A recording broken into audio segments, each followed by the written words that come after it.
Sa Ecclesiastes 11:7, sa pagkamatuod ang kahayag matamis, makapahimot nga butang alang sa mga mata ang pagtanaw sa adlaw. So muna mga igsoon nga sa pagkamatuod ang kahayag matamis. So tamis ang kahayag nga makahatag og kalipay sa tao. Kung walay kahayag, dili mahimong colorful, no? Ang atong kinabuhi dili mahimong colorful ang atong palibot.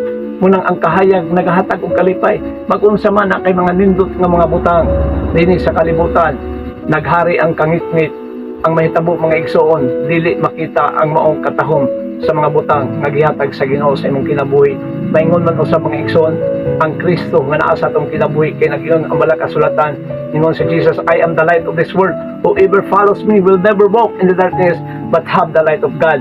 Nga pinaagis pagsunod sa Ginoo mga igsoon, mudan ag ang tinuod nga kahayag sa ato mga kinabuhi. Munang ang kahayag tamis kini magahatag og kalipay sa tao.